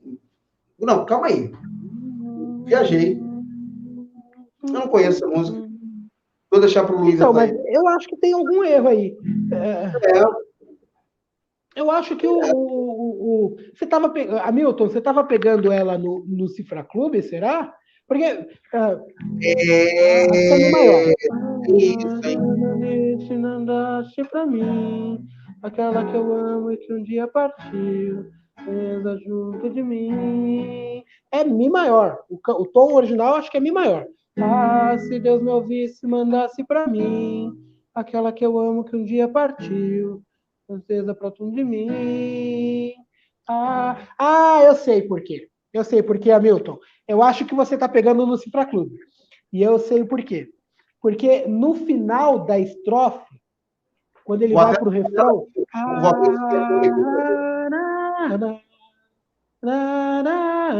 Ele faz um dominante, que é um dominante que não está no tom do tom original. E aí ele pensa, o Cifra Clube entende que é o tom do refrão, mas não é. Na verdade, o tom original é e eu acho que o tom original é Mi. Tá bom? É alto pra caramba, rapaz, para cantar isso aí. O refrão ali é terrível, terrível. Vamos lá, deixa eu ver aqui quem tem mais. Já vi arranjadores fazendo as trilhas com base nas sensações previstas nas cenas. Isso é muitíssimo comum. É bem isso que o nosso amigo falou. Isso aí. Deixa eu fazer um comentário rápido sobre isso, o Marcos. Foi o Fernando Mascarenhas, né? Pessoal mais velho, que nem eu, assim, que nem o Marcos, pessoal mais novo talvez não conheça, mas o pessoal mais velho, acho que já assistiu um filme chamado Edward Mãos de Tesoura. Bonito filme, rapaz, bonito. É antigo, mas é muito bonito. E é legal porque a trilha desse filme é uma trilha chamada Ice Dance, o nome da trilha, né? Ice Dance. O nome Edward Mãos de Tesoura na língua original, que não é nem o português nem o inglês, se não me engano, é um nome muito estranho lá. Né? E a trilha é de um cara chamado Danny Elfman, que era um compositor de trilhas na época, muito importante. E se a gente ouvir o filme inteiro, são coisa de 10 músicas. No filme inteiro rolam 10 músicas. Mas você ouve a primeira e parece que todas as outras são a continuação da primeira. Justamente por causa dessa ideia de buscar uma comparação das sensações, para que você pareça que está no mesmo filme o tempo todo. A provocação é essa. Então você sabe que mudou o clima. Era um clima de mais alegria, é um clima de mais tristeza, é um clima de medo, é um clima de tensão. Só que ainda continua na mesma história. É a história de uma pessoa só, do mesmo personagem, daquela mesma pessoa. Hoje em dia os filmes fazem muito isso, né? A novela também faz isso. sempre que acontece daquele casal de personagens aparecer, canta a música romântica daquele personagem. Mas antes não. Antes o filme inteiro tinha a mesma sensação, porque a trilha, ela dava essa sensação de que era o mesmo filme. Verdade. Eu não entendi essa pergunta muito bem, não. Mas se você consegue ajudar aí, Luiz. Você tem uma dica de como objetifica para onde o acorde vai, leva? Você quer entender? Tem. Eu acredito que o que ele queira dizer é assim: se eu toco um acorde, para onde ele qual é a próxima possibilidade? Uhum. O nome disso é cadência. Cadência. Cadência. O nome disso é cadência. Você tem que estudar as cadências. Mas a dica é: acorde dominante, 90% das vezes vai para tônica. Acorde subdominante, ele pode ir para dominante ou ele pode ir para tônica. Acabou. São esses 3 caminhos. E eu acorde dominante quando não está indo para tônica, também o restante ali, boa parte das vezes, ou ele está indo para os acordes substitutos dele, né? No caso ali, pensando no tom de dó, ele está indo para o sexto grau, que é o lá menor ou o mi menor. Isso geralmente acontece muito quando está, pelo menos comigo, quando eu quero fazer uma cadência deceptiva, né? Então, ele deveria ir para a tônica, eu vou lá, faço substituição e mato aquele cara ali. Ou também quando ele está fazendo um movimento ali, indo para o quarto grau, né? Dependendo de como a música vai, ela vai para uma cadência plagal ou coisa parecida. Né? Complementar ali. O Flávio falou que não era bem sobre cadências, mas sobre a sensação. Então, Flávio, aí vai depender um pouco da melodia. Quando eu pego um acorde, só toco ele. Oxe, eu não sei onde é que é a minha câmera aqui. Quando eu toco um acorde sozinho, ele sozinho não me diz para onde ir. Não tem como. Um acorde sozinho, você não tem como saber para onde ir. Ele é sozinho, ele é isolado. Sozinho no mundo. Triste. Agora, se você tem uma melodia, ouvir uma segunda nota, essa segunda nota me diz para qual lugar eu preciso ir. Que provavelmente é um lugar que faça caminho para essa nota. Opa! Então, nesse caso, a melodia ela vai fazendo a costura dos acordes. Né? E quando a melodia ela não está no primeiro plano, quando, no caso, o cara está fazendo uma sequência harmônica, por exemplo, a sequência harmônica é, na verdade, um esconderijo para melodias internas que estão acontecendo por encadeamento. Então, eu estou no acorde de Fá e ele foi para o acorde de Dó, mantendo a nota Dó no lugar. Isso fez com que um acorde se ligasse ao próximo. Esse encadeamento faz com que os acordes tenham uma responsabilidade lógica que nos faz ouvir uma sensação boa. Tá? Então, quando não tem melodia, se tiver melodia, a melodia vai caguetar qual é o acorde. Ela vai caguetar. Se não tem melodia, provavelmente o caminho interno dos acordes diz para onde eu estou indo. Verdade. Show. Deixa eu só fazer um pequeno parênteses aqui, a gente já vai terminar, tá?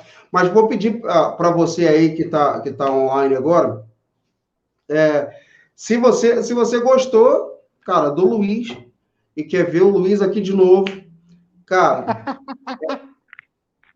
tasca like nesse negócio aí e divulga para essa galera. Se esse vídeo aqui tiver bastante repercussão, eu vou trazer o Luiz aqui, de repente eu deixo até o canal na mão do Luiz, porque o cara é bom, você viu? O cara é bom.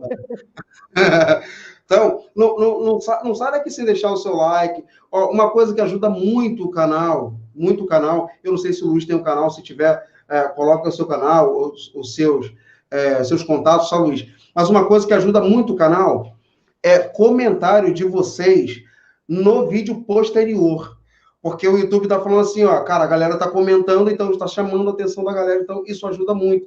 Comentar aqui é essencial. Mas se vocês puderem fazer um comentário sobre isso, principalmente sobre o Luiz, cara, que é um cara que cedeu aqui quase 2 horas, pô, de extrema sabedoria pra gente, pô, dizendo então o que vocês acharam dele, além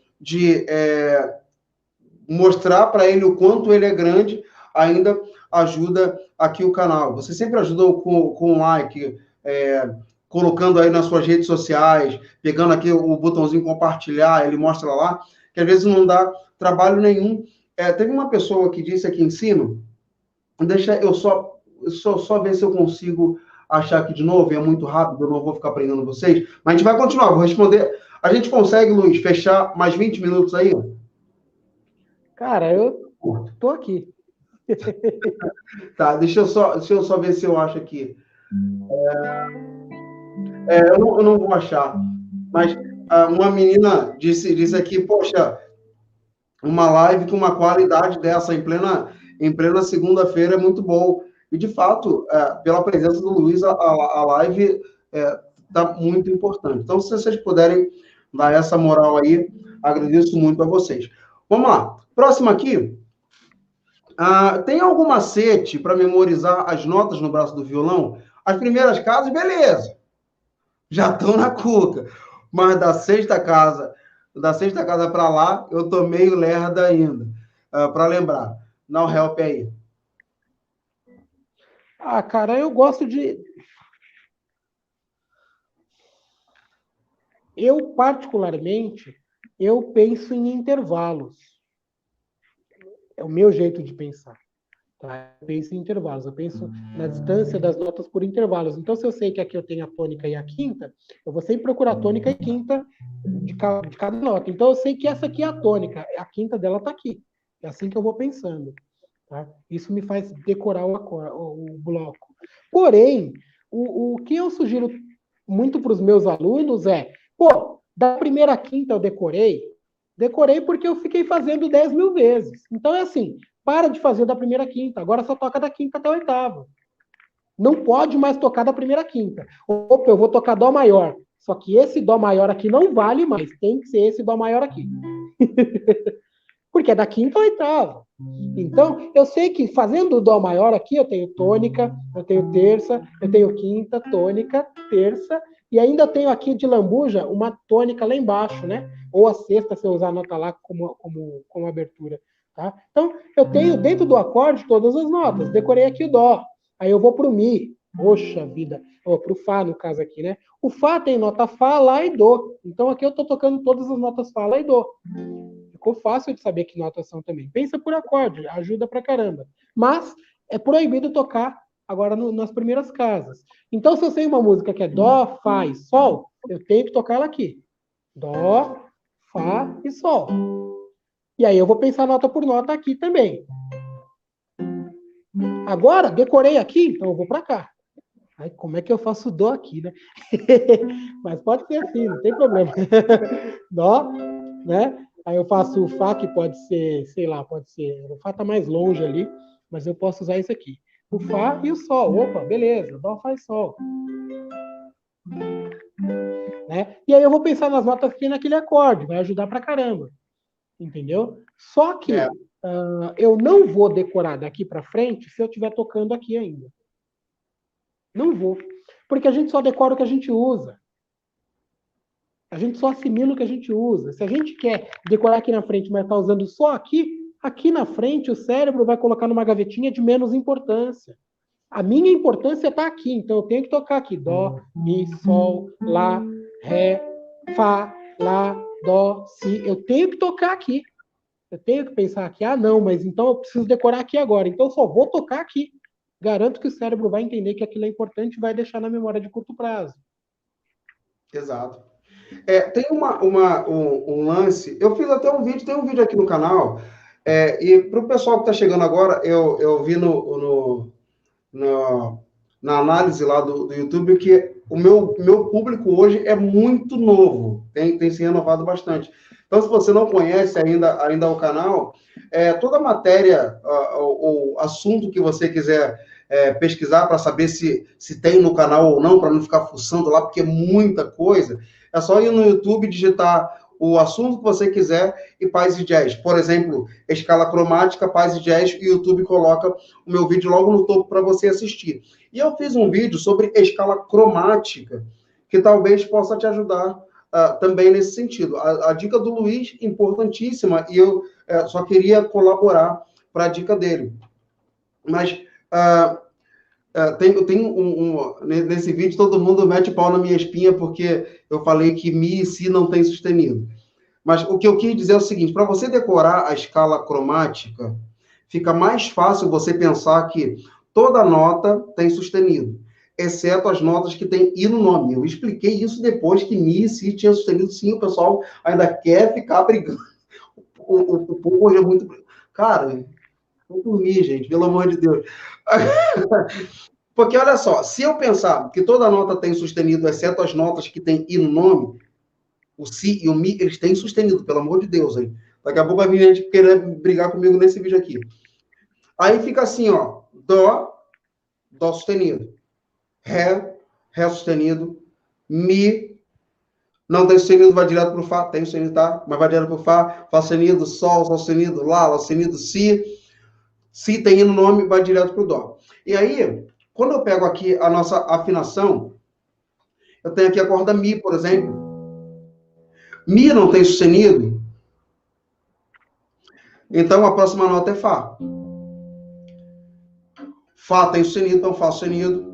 Sol, Sol sustenido. Lá sustenido.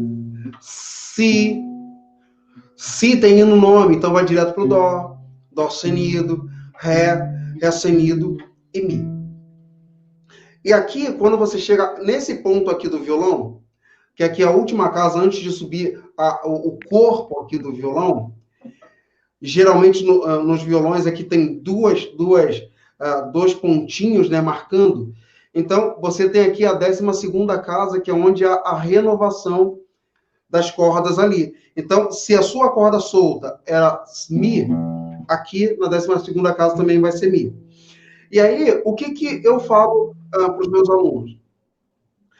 De tudo isso que você já achou a localização, pega só as notas naturais. Por exemplo, Mi, Fá, Sol. Beleza? Pega 3 notinhas ali e escreve num papel essas notinhas de forma embaralhada. E depois você tenta ir lendo e tocando o que está escrito lá. Mi, Sol, Fá, Sol, Mi, Fá, Sol. Terminou? Agora eu vou colocar a nota Lá. E aí, reescreve de novo agora, embaralhado com a nota Lá, e vai fazendo o que você escreveu lá. Acabou com a nota Lá? Então eu vou colocar a nota Si. Porque o sustenido, ou o bemol, ele vem por osmose. Porque se eu sei onde está o Sol, eu sei onde está o Sol sustenido. E aí, aos pouquinhos, você pode ir trabalhando essa localização. Além dos macetes, né? De tônica e quinta, tônica e oitava, tônica terça maior, tônica terça menor. Dá para você fazer bastante coisa. Quer complementar, queridão? Ou podemos passar? Bora. Mas Si e Mi tem sustenido, tá bom? Importante dizer. Professor, essa live vai ficar gravada? Vai. Eu acho que não deveria ficar. Eu acho que só quem deveria provar desse mel aqui é quem está aqui quase 10 horas da noite. Mas eu vou deixar essa live gravada. Tô brincando. Claro que eu deixo porque tem muita gente que tá enrolada, tem gente na faculdade, tem um monte de gente. Então, galera do canal, pô, quando é coisa boa, tem que provar mesmo. Isso aqui vai ficar para a eternidade. Quando existir o YouTube, isso aqui vai estar no canal. E quem for sábio, aproveita dessa live de hoje. Deixa eu ver aqui. Vamos fazer só essa e mais a última, tá bom? Luiz, pode nos dar dica de improviso? Então, essa pergunta é aberta demais. Quando a gente, se eu pergunto, pode falar de campo harmônico, eu estou falando de muita coisa. Quando eu estou falando de improviso, eu estou falando de muita coisa. Posso dar algumas dicas. Porque falar de improviso, a gente vai gastar aqui mais 2 horas e eu não vou terminar de falar do que eu sei, que é pouquinho, entendeu? A minha área de atuação... então, né? A minha área particular de atuação não é a área do improviso. Tá? A primeira questão é essa. Eu não sou um instrumentista improvisador. Eu vou improvisar quando preciso, principalmente quando preciso, no que tange a ideia de força mesmo, de ter que fazer, de que é a minha vez. Mas não que seja algo que, nossa, eu me delicio nesse momento. Não é. Tá? Eu digo desse improviso que é o solo feito no meio da música, né? De maneira livre. Tá? Que a palavra improviso também me incomoda um pouco. Eu prefiro chamar de solo. Tá? Porque improvisar é quase que não ter nenhum argumento e sair vomitando coisa. Isso é improvisar. Fiz no improviso, ele fez na cagada, soltando de qualquer jeito. É diferente de você fazer um solo que não tem combinado as notas, porém, você tem uma estrutura lógica que você está pensando. É diferente a ideia. Né? Improvisar seria eu falar uma palavra qualquer e o Marco falar uma outra qualquer que não tem ligação com a primeira, e isso é improvisar, é sair soltando coisa. Né? Agora, quando eu estou fazendo um solo, o que a gente chama de improviso, que para mim é um solo, né? Mas não é aquele solo escrito, é um solo improvisativo, eu preciso ter alguns argumentos. O primeiro deles é a escala e as escalas, de acordo com o gênero que eu vou estar tocando ali. Então, preciso ter nos dedos as escalas, fazer em no mínimo, duas ou três regiões do violão, no mínimo.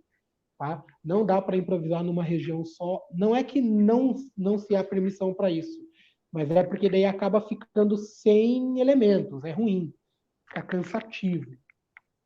Tá? Porque você tem que ter no mínimo duas regiões diferentes.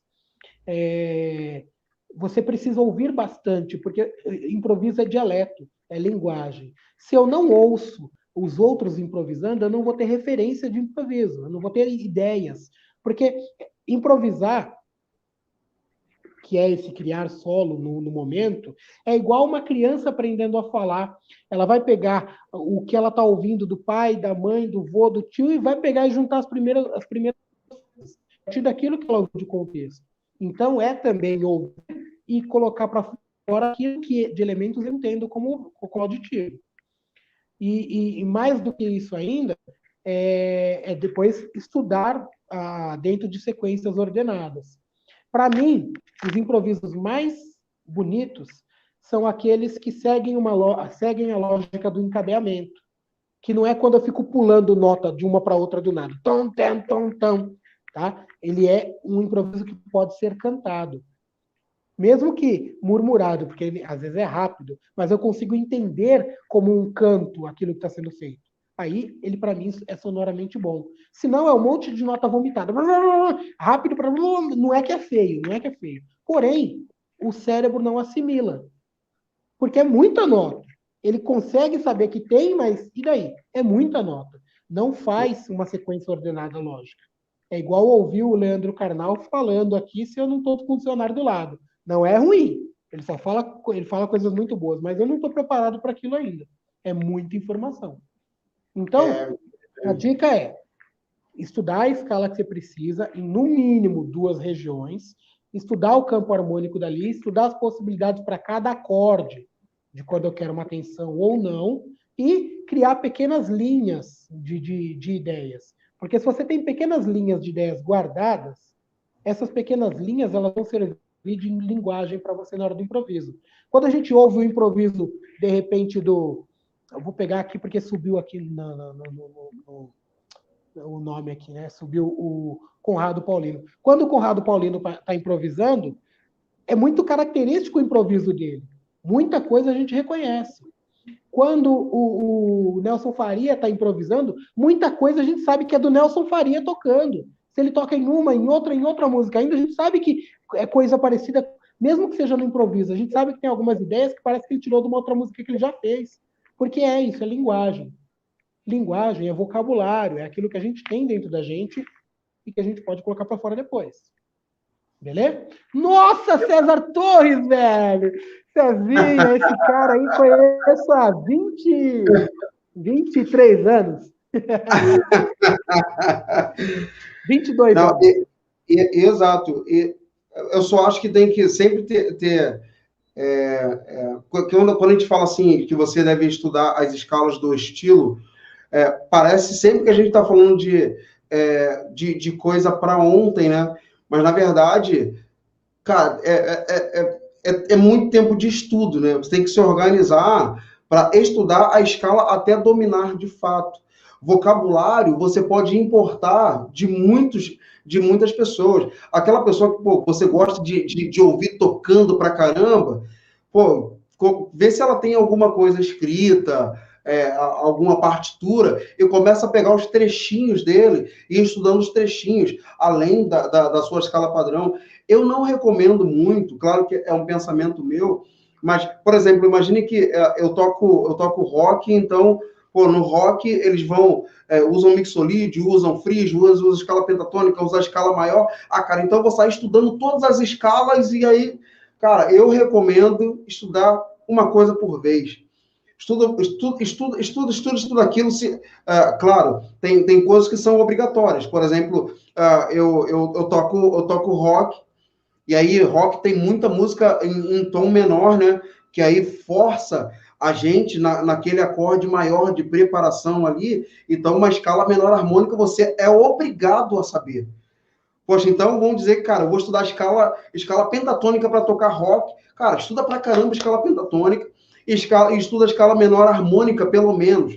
E aí, cara, vai tirando o som bastante. Pô, cara, já consigo tirar muito som daqui. Cara, tá bom pra caramba. Agora tenho tempo de estudar outras coisas. Cara, pega outra coisa, bate, bate, bate, bate, bate. Porque é isso que vai fazer com que, de fato, chegue na hora de improvisar, a coisa saia com naturalidade. E nada nunca é para ontem. Você tem sempre que colocar metas, e às vezes metas ambiciosas. E essas metas elas devem ter muito a ver com o tempo disponível que você tem para a música, para chegar àquele objetivo. Não adianta eu querer chegar, colocar uma meta de 2 meses, se eu só consigo estudar uma vez por semana, tá ligado? Pô, consigo estudar para caramba, então as metas podem vir ser mais reduzidas, mas coloque metas. E não estude tudo ao mesmo tempo, porque a chance de você não chegar a lugar nenhum é muito maior. Tem uma outra coisa sobre improviso, sobre essa coisa do solo, né? Que eu acho legal de pensar, é o seguinte, ó, é aprender a melodia da música. Porque se você aprende a melodia da música, improvisar, solar, é recriar a melodia, fazendo com que ela vire sua. Então, por exemplo, né? Vê se dá para ouvir aí. Tem som? Dá para ouvir? Perfeito. Então, olha lá, ó. Né?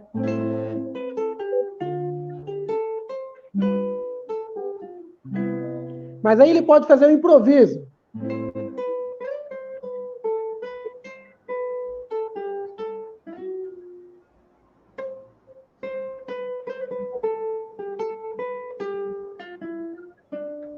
Peguei a mesma melodia e estou criando, gente.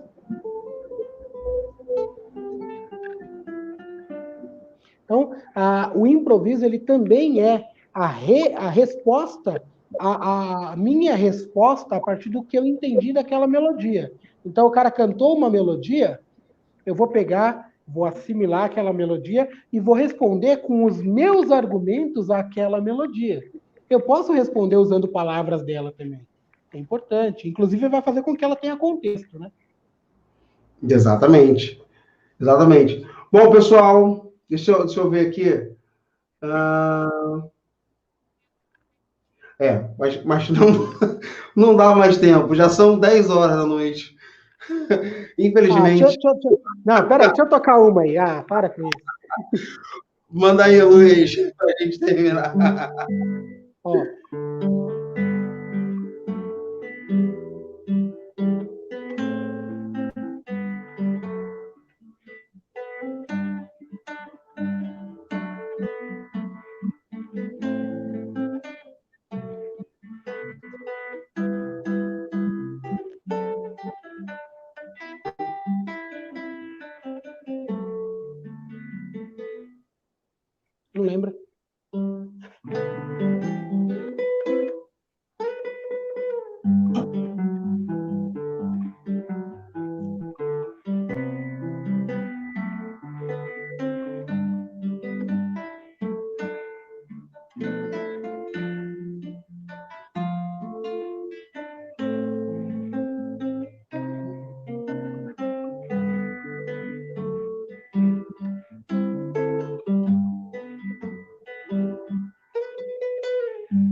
Sei nem se dá para ouvir, mas eu tinha que tocar. Deu para ouvir perfeitamente. Ô, Luiz, cara, sem palavras. Eu acho que eu tinha que morar aí, cara. Porque eu gosto também de um lugar com bastante árvores, brother. Mas se um dia, Deus permitir, aí a gente já vai se encontrar, porque eu quero ser teu amigo pessoal, de perto mesmo. Obrigado aí, cara, por tanta sabedoria explanada aqui ao longo dessas 2 horas. A galera que teve aqui, espero que tenham gostado. E se Deus permitir, a gente vai ter mais assunto aqui. Quem sabe o Luiz tendo tempo aí, a gente volta aqui um dia para bater papo de novo. Eu particularmente acho que o Luiz gosta, cara. Eu acho que ele gosta, não é sacrifício nenhum. Acho que ele gosta. Mas queria deixar aqui o meu agradecimento a todos vocês. Ó, o Raskin sem chegando aí agora. Mas queria deixar aqui meu agradecimento a todos vocês. Ó, o Daniel Raskin que chegou agora, é uma pena. A Maíra, César Torres, Ian Pego, Dal, o Flávio Bezerra, a Lari Reis, mas quem aqui? O Gabriel, SC, Fernando Mascarenha, Fernandinho, tudo nosso garoto. O Felipe Lisboa, mas quem? Deixa eu ver se tem mais gente aqui. O Silas Santos, Lário, eu já falei. Bom, Nicolau, Edival. Pô, galera, muitíssimo obrigado por acompanhar a gente até aqui. Uma honra, um prazer receber todos vocês. De novo, se puderem ajudar o canal aí, deixando o seu like, compartilhando esse vídeo aqui, que para mim, precioso. Pô, se puder levar isso aí, cara, para os seus grupos, suas igrejas, eu acho que vai ajudar bastante. E na semana que vem, segunda-feira, estamos aqui ou com live, ou então com vídeo gravado, mas às 8 horas da noite já temos um compromisso. Querido Luiz, quer dizer alguma coisa aí para fechar? Cara, só tenho a agradecer. Eu já falei aqui antes, outras vezes, falo sempre, o seu canal é muito bom, é referência para quem curte aprender de verdade, para quem curte ensinar de verdade, porque tem muito canal bom pelo mundo afora aí, mas tem muito canal de muita gente enrolando conversinha para ganhar aluno, e a gente sabe que a gente vive de aluno, a gente precisa de aluno, mas nesse momento você não é o Marcos que precisa de aluno, é o Marcos que está dando informação, isso é legal para caramba. Curti pra caramba estar aqui.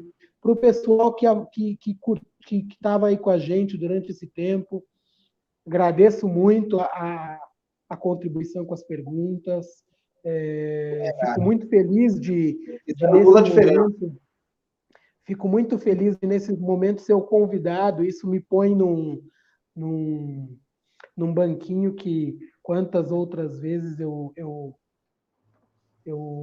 almejei para outras pessoas e eu hoje estou aqui e falo, caramba, eu sou o convidado, que chique!